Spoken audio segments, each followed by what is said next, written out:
আসসালামু আলাইকুম বন্ধুরা, আশা করি সবাই সুস্থ আছেন।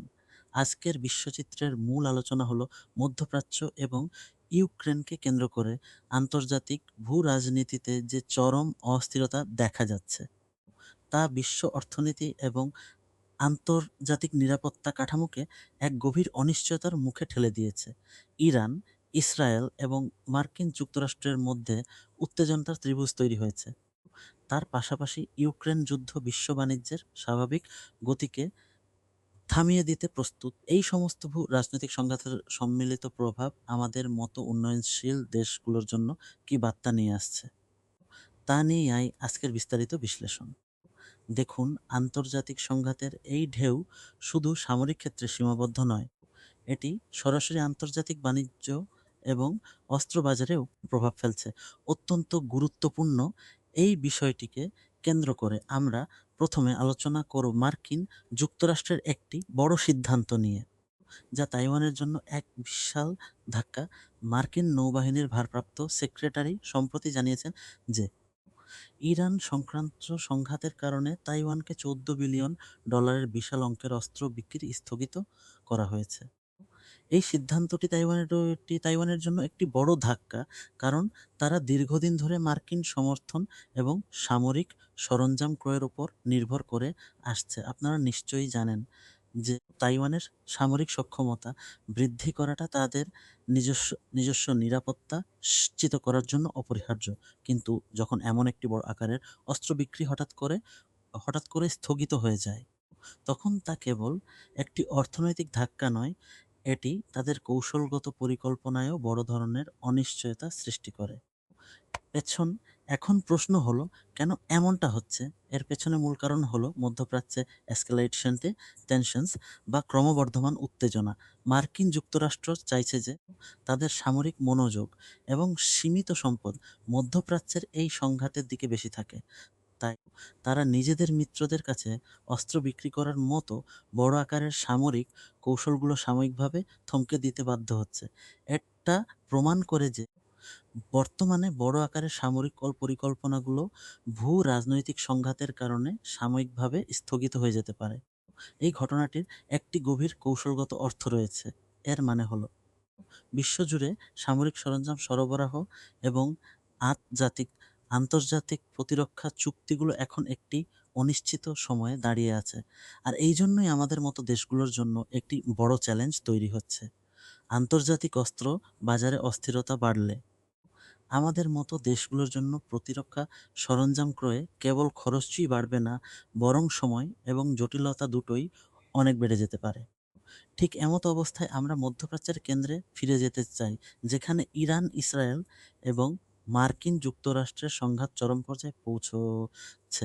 লেবাননে ইসরায়েলি হামলা, ইরানের দ্রুত সামরিক পুনর্গঠন এবং আন্তর্জাতিক মঞ্চে বিভিন্ন দেশের তীব্র বিরোধিতা দেখা যাচ্ছে। একদিকে মার্কিন যুক্তরাষ্ট্রের প্রতিরক্ষা বোঝা, অন্যদিকে ইরান তার ক্ষমতা কাঠামো এবং আন্তর্জাতিক মঞ্চে নিজেদের অবস্থান নিয়ে প্রশ্ন তুলতে প্রস্তুত। দেখুন, মধ্যপ্রাচ্যের এই উত্তেজনার মূল কেন্দ্রে রয়েছে জ্বালানি সরবরাহ এবং আন্তর্জাতিক শিপিং রুট। এই অঞ্চলে বড় কোনো সামরিক শিপিং রুট, তা আন্তর্জাতিক শিপিং রুট এবং জ্বালানি সরবরাহে বড় ধরনের বাধা সৃষ্টি করতে পারে। আর এই জন্যই আমাদের বাংলাদেশের মতো অর্থনীতি সরাসরি আঘাত পেতে পারে, কারণ আমাদের অর্থনীতি অনেকাংশে আন্তর্জাতিক বাণিজ্যের উপর নির্ভরশীল এবং জ্বালানি তেলের দামের ওঠানামা আমাদের বিদ্যুৎ উৎপাদন এবং পরিবহন খরচকে সরাসরি প্রভাবিত করে। এর পরপরই আমরা দেখতে পাই যে সংঘাতের ফলে আন্তর্জাতিক জ্বালানি তেলের দাম আরও বাড়বে এবং বিশ্ব অর্থনীতিতে মন্দার ঝুঁকি আরও বাড়বে। এই পরিস্থিতিতে কূটনৈতিক সমাধানের চাপ আরও বাড়ছে, কারণ কোন উৎস দেশই এই সংঘাতের কারণে বিশ্ব অর্থনীতিকে সম্পূর্ণভাবে ঝুঁকির মুখে পড়তে দিতে চায় না। এবার আসা যাক ইরানের সামরিক সক্ষমতা বৃদ্ধির প্রসঙ্গে। মার্কিন মার্কিন গোয়েন্দা তথ্যগুলো বলছে যে ইরান খুব দ্রুত ড্রোন এবং অন্যান্য অস্ত্র উৎপাদন শুরু করেছে, যা আগে ধারণা করা হয়েছিল তার চেয়ে অনেক দ্রুত।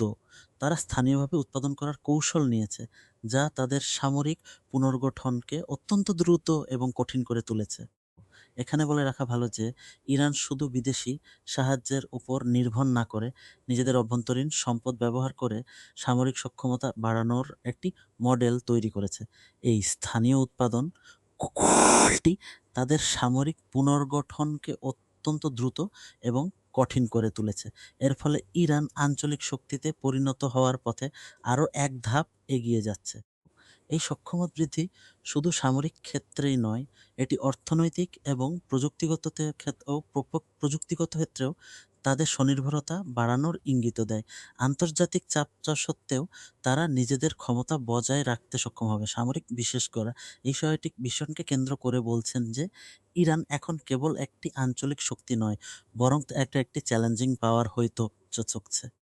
অন্যদিকে আন্তর্জাতিক মঞ্চে ইরান এবং পশ্চিমা দেশগুলোর বিতর্কিত অবস্থানও একটি বড় বিষয়। জাতিসংঘ এবং আন্তর্জাতিক মঞ্চে ইরান বারবার এবং মার্কিন যুক্তরাষ্ট্রের বিরুদ্ধে যুদ্ধাপরাধ এবং অগ্রাসন এর অভিযোগ তুলেছে।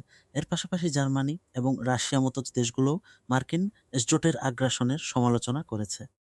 অত্যন্ত গুরুত্বপূর্ণ এই বিষয়টিকে কেন্দ্র করে দেখা যায় যে পশ্চিমা জোটের বিরুদ্ধে আন্তর্জাতিক সমর্থন ক্রমশ বাড়ছে। এই ঘটনাগুলো প্রমাণ করে যে আন্তর্জাতিক আইন এবং আন্তর্জাতিক কোনো একটি নির্দিষ্ট সামরিক ব্লকের জন্য একরকম নয়, বরং এটি বহু মেরুকৃত। আর এই জন্যই উন্নয়নশীল দেশগুলোর জন্য একটি বড় চ্যালেঞ্জ তৈরি হচ্ছে। উনল্টা অন্য চ্যালেঞ্জও তৈরি হচ্ছে। আন্তর্জাতিক মঞ্চে কেমন বিভাজন বাড়লে কোনো নির্দিষ্ট পক্ষ নেওয়া কঠিন হয়ে পড়ে। আমাদের মতো দেশকে তো কূটনৈতিক ভারসাম্য বজায় রাখতে অনেক বেশি চ্যালেঞ্জের সম্মুখীন হতে হয়। এরপর আমরা ইউক্রেন যুদ্ধ নিয়ে আলোচনা করব, যা বিশ্ব অর্থনীতির জন্য একটি তে- দীর্ঘমেয়াদী উদ্বেগের কারণ। ইউক্রেন যুদ্ধ এখনওকে আলোচনাটা করছে এবং ইউক্রেন রাশিয়া কোষরকে আঘাত করার নতুন কৌশল নিয়ে কাজ করছে। অন্যদিকে চীন এবং মার্কিন যুক্ত নিয়ে আলোচনা হয়েছে, যা আন্তর্জাতিক শক্তির মধ্যে ক্ষমতার ভারসাম্যের পরিবর্তন নির্দেশ করে। দেখুন, ইউক্রেন যুদ্ধ কেবল একটি আঞ্চলিক সংঘাত নয়, এটি বিশ্বব্যাপী খাদ্যপণ্য এবং জ্বালানির সরবরাহকে প্রভাবিত করছে। আর এই জন্যই বাংলাদেশের মতো কৃষি নির্ভর এবং খাদ্য আমদানির উপর নির্ভরশীল দেশের জন্য এটি একটি বড় উদ্বেগের কারণ। এই সংঘাতগুলো সম্মিলিতভাবে বিশ্বকে আরও বিভক্ত করছে। আন্তর্জাতিক শক্তিগুলো নিজেদের স্বার্থে জোট গঠন করতে থাকবে, যা বিশ্বকে আরও মেরুকৃত করে তুলবে। দেখার বিষয় হলো, এই সমস্ত ভূ-রাজনৈতিক অস্থিরতাগুলো প্রমাণ করে যে বর্তমান বিশ্ব ব্যবস্থা কোনো একক শক্তিতে নিয়ন্ত্রিত নয়, বরং এটি একাধিক প্রতিদ্বন্দ্বী